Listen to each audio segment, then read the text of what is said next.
കണ്ണടച്ചു തുറന്നപ്പോഴേക്കും ഒരു വർഷം കടന്നു. ജോലി തിരക്കുകൾ വരുമ്പോഴാണ് കാലം പെട്ടെന്ന് കടന്നുപോയി നമുക്ക് തോന്നുന്നത്. AI വരുന്നതോടുകൂടി മനുഷ്യന്റെ പണി കുറഞ്ഞു.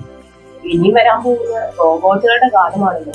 ജോലി ഭാരം കൊണ്ട് റോബോട്ട് പോലും ആത്മഹത്യ ചെയ്ത കഥ 2024 നമ്മൾ കേട്ടല്ലോ.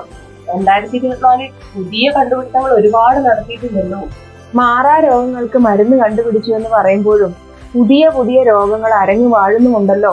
പുരോഗതി നല്ലതാണ്, പക്ഷെ നമ്മളിൽ ചിലരെങ്കിലും ചിന്തിക്കില്ലേ പഴയ കാലം തിരിച്ചു വന്നിട്ടുണ്ടെങ്കിൽ. വികസനത്തിന്റെ ഉന്നതിയിൽ നിന്ന് രാജ്യങ്ങൾ പഴമയിലേക്ക് തിരിച്ചു വരുന്ന വാർത്തയും നമ്മൾ കേട്ടല്ലോ. മനുഷ്യന് മാനസിക ഉല്ലാസം ലഭിക്കുന്നത് പ്രകൃതിയുമായി ഇണങ്ങുമ്പോഴാണല്ലോ.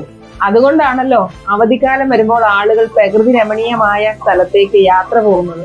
നമ്മൾ വളർന്ന കാലം നമുക്ക് വലുത്. ഓരോരുത്തർക്കും അവർ ചിലവഴിച്ച ബാല്യ കൗമാര കാലഘട്ടങ്ങൾ വലുതാണ്. അതിനാരെയും പഴിച്ചിട്ട് കാര്യമില്ല. രണ്ട് കാലഘട്ടങ്ങൾക്കിടയിൽ ജീവിച്ചുകൊണ്ട് നമുക്ക് കാര്യങ്ങൾ ഉൾക്കൊള്ളാൻ കഴിയും. പുതുവർഷം തുടങ്ങുമ്പോൾ ആളുകൾ ഗംഭീരമായ പുതിയ പ്രതിജ്ഞകളൊക്കെ എടുത്ത് തുടങ്ങുന്ന സമയമാണല്ലോ. നിനക്ക് എന്തെങ്കിലും പ്ലാൻ ഉണ്ടോ?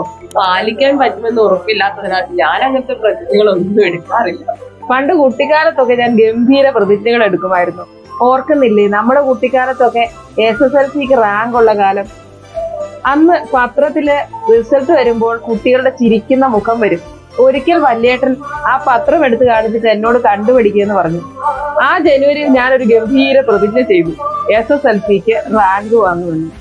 അല്ല, എനിക്കതല്ല, പണ്ട് കണക്കിന് കഷ്ടപ്പെട്ട് ജയിക്കുന്ന ഞാൻ അത്ര ഗംഭീരമായൊരു പ്രതിജ്ഞ എടുത്തു ഓർത്ത് ഇന്നും അന്തം വിട്ടു പോകാറുണ്ട്. അന്നൊക്കെ വലിയ വലിയ പ്രതിജ്ഞകളായിരുന്നു. ഇന്നിപ്പം ജീവിതം കുറച്ച് പഠിച്ചതുകൊണ്ട് പ്രതിജ്ഞയുടെ കാഠിന്യവും കുറഞ്ഞു. കുട്ടിക്കാലത്ത് എന്റെ വീടിനടുത്തൊരു കഥാപാത്രം ഉണ്ടായിരുന്നു. കള്ളുകൂടി കാരണം ഭാര്യ ഉപേക്ഷിച്ചു പോയൊരു ചാക്കോ ചേട്ടൻ.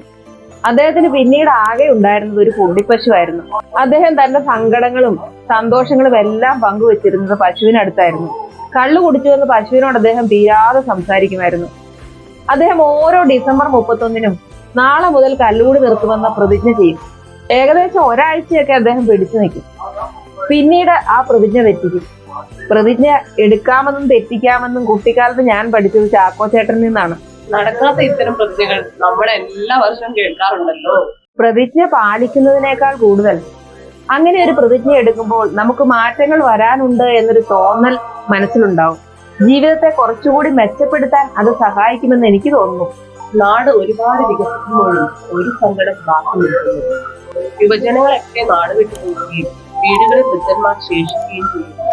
അതെ, അത് വലിയൊരു സത്യമാണ്. യുവജനതയെ നാട്ടിൽ നിർത്തിക്കൊണ്ടുള്ള വികസനം അനിവാര്യമാണ്. എത്രയും പെട്ടെന്ന് അതിനുള്ള നടപടികൾ സ്വീകരിക്കേണ്ടതുമാണ്. എന്തൊക്കെയായാലും വേണ്ടത് സമാധാനമാണ്. മനുഷ്യ മനസ്സുകൾ കൂടുതൽ ശുദ്ധീകരിക്കപ്പെടുന്ന എന്തെങ്കിലുമൊക്കെ കണ്ടുപിടുത്തങ്ങൾ ഈ വർഷവും നടക്കട്ടെ, അല്ലേ?